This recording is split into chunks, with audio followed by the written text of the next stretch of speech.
السلام علیکم، این اردو کے ساتھ میں ہوں نعمان سلیری۔ ناظرین، اس وقت میں موجود ہوں چکری روڈ پر ڈھوک چٹھا میں۔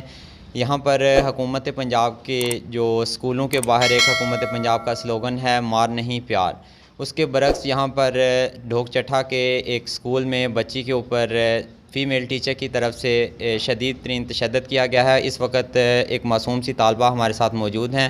ہم مجھ سے پوچھتے ہیں کہ بچی کو ٹیچر کی جانب سے کیوں تشدد کا نشانہ بنایا گیا ہے، اور اس کے علاوہ ان کے والدین بھی ہمارے ساتھ موجود ہیں۔ ہم ان سے بھی بات کریں گے کہ انہوں نے اس کے اوپر متعلقہ جو اسکول کی انتظامیہ ہے ان کے ساتھ رابطہ کیا ہے اور ان کا آگے سے کیا ان کو جواب ملا ہے۔ تو سب سے پہلے بیٹا آپ اپنا نام بتائیں اور کون سی کلاس میں پڑھتی ہیں آپ؟ رائمہ عاصم نام ہے میرا، میں کلاس 3 میں پڑھتی ہوں۔ تو آپ کو ٹیچر نے کیوں مارا ہے؟ کیا وجہ بنی ہے ٹیچر نے آپ کو کیوں مارا ہے؟ مجھے سبق نہیں یاد تھا۔ اچھا، سبق نہیں یاد تھا۔ اس سے پہلے بھی مارا ہے یا فرسٹ ٹائم مارا آپ کو؟ جب سبق لکھ رہی تھی تو میم نے دیکھا تو تب مارا تھا۔ تو کس چیز سے آپ کو میم نے مارا ہے؟ اسٹک سے۔ اچھا، اسٹک سے مارا ہے۔ تو اس کے علاوہ بھی دوسرے بچوں کو بھی جو وہ میم مارتی ہیں یا صرف آپ کو ہی مارا ہے؟ 2 لڑکوں کو بھی مارا ہے۔ اچھا، ٹھیک ہے۔ تو ناظرین، جیسا کہ آپ نے بچی کی بھی گفتگو سنی ہے کہ صرف اس کو سبق نہ یاد ہونے کی بنیاد پر جو ہے وہ ٹیچر کی طرف سے تشدد کا نشانہ بنایا گیا ہے، جس کی ہم آپ کو دکھاتے ہیں کہ بچی کے جسم پر اس کے کافی سارے نشانات زخم کے موجود ہیں۔ تو بچی کے والد ہمارے ساتھ موجود ہیں، ہم ان سے بھی بات کرتے ہیں کہ اچھا سر، سب سے پہلے میں یہ بتائیں کہ آپ کو کس طرح پتہ چلا ہے کہ بچی کو ٹیچر نے مارا ہے؟ کیا بچی نے گھر آ کے بتایا یا کس طرح آپ کو معلوم ہوا ہے؟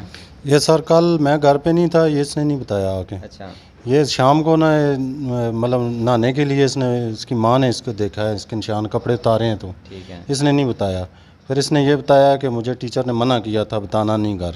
اچھا، تو بیگ بڑی مشکل سے اٹھا کے لے کے آئی ہے یہ، تو اس نے پھر بھی نہیں بتایا، درد تھا اس کو۔ تو آپ نے متعلقہ ٹیچر سے یا اسکول کے جو پرنسپل ہیں ان سے کوئی رابطہ کیا اس حوالے سے کہ بچی کو جو انہوں نے مارا ہے؟ جی، ہم نے ہیڈ ماسٹر سے اشتیاق صاحب سے کیا رابطہ، تو انہوں نے پہلے فون نہیں اٹھایا، بعد میں بات ہوئی ہے ان سے، وہ کہہ رہے تھے جی کہ جمعے والے دن میں آؤں گا اور میڈم بھی آئے گی تو ادھر بیٹھ کے کر لیں گے مسئلہ حل۔ تو وہ تو مسئلہ حل کریں گے، تو انہوں نے اس چیز کو تسلیم کیا کہ واقعی انہوں نے بچی کو مارا ہے یا تشدد کا نشانہ بنایا ہے؟ جی، میڈم سے تو بات نہیں ہوئی سر، اشتیاق سے ہوئی ہے، وہ کہہ رہے ہیں مجھے نہیں پتہ اس بارے میں۔ تو میں نے تصویریں ان کو بھیجی ہیں، واٹس ایپ کی ہیں، تو انہوں نے دیکھی ہیں، تو بعد میں انہوں نے میسج کیا ہے کہ جمعے والے دن آئیں گے، تو میں نے ان کو تصویریں اس میڈم کو بھیجی ہیں، تو ادھر آ کے بات کریں گے اسکول میں۔ تو ابھی آپ کیا چاہتے ہیں؟ آپ کا کیا مطالبہ ہے؟ اور آپ نے کوئی اس حوالے سے کوئی قانونی کارروائی کی ہے؟ متعلقہ جو ایجوکیشن اتھارٹی ہے وہاں پہ آپ نے کوئی شکایت درج کروائی ہے اپنی؟ نہیں سر، ابھی تک تو نہیں کروائی۔ پہلے ہیڈ ماسٹر کو ہم نے پہلے بھی شکایت لگائی ہے، پہلے بھی انہوں نے بچوں کو مارا ہے، اچھا، تو انہوں نے کہا جی آئندہ ایسا نہیں ہوگا۔ ٹھیک ہے، تو اور بچوں کو بھی گاؤں میں پہلے بھی مسئلہ ہوا ہے، لیکن انہوں نے کہا جی ایسا نہیں آئندہ ہوگا۔ تو ابھی ہیڈ ماسٹر صاحب کہہ رہے ہیں جی مجھے پتہ ہی نہیں ہے کہ اندر اسکول بھی اتنا بڑا نہیں ہے کہ نہ پتہ چلے بندے کو، اتنے بچے بھی نہیں ہیں، آپ دیکھ سکتے ہیں ادھر۔ تو وہ کہہ رہے ہیں جی مجھے پتہ نہیں ہے، تو میں ادھر جمعے کو آؤں گا تو ادھر بات کریں گے۔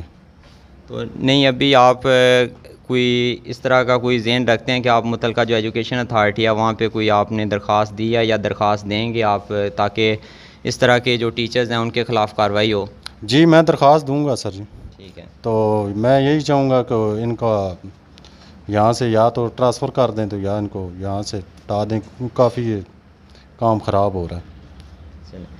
جی ناظرین، جیسا کہ آپ نے بچی کی بھی گفتگو سنی ہے اور بچی کے والد بھی ہمارے ساتھ موجود تھے، ان کا بھی یہی کہنا ہے کہ اس سے پہلے بھی جو ہے وہ متعلقہ جو اسکول کے انتظامیہ ٹیچرز ہیں ان کی طرف سے بچوں پر تشدد کے بے پناہ واقعات جو وہ سامنے آئے ہیں۔ تو یہ والدین کا یہ بھی کہنا ہے کہ ہم حکومت سے مطالبہ کرتے ہیں کہ ایسے ٹیچرز کے خلاف جو قانونی کارروائی ہے وہ کی جائے تاکہ بچوں کو جو ہے وہ اس طرح کے مزید واقعات جو ہیں وہ جی ناظرین، تو اس حوالے سے ہم جو اسکول کے پرنسپل ہیں ہم ان سے بھی ان کا موقف معلوم کرنے کی کوشش کریں گے کہ کیوں اس طرح کے ان کی جو نگرانی میں اس طرح کی جو ٹیچرز کی طرف سے بچوں پر تشدد کے واقعات ہیں وہ کم ہونے کی بجائے دن بدن بڑھتے جا رہے ہیں۔ اس حوالے سے موقف کے لیے رابطہ پر پرنسپل گورنمنٹ پرائمری اسکول ڈھوک چٹھا کا کہنا تھا کہ ٹیچر سے غلطی ہوئی جس کا ازالہ کیا جائے گا اور والدین سے معذرت بھی کی جائے گی۔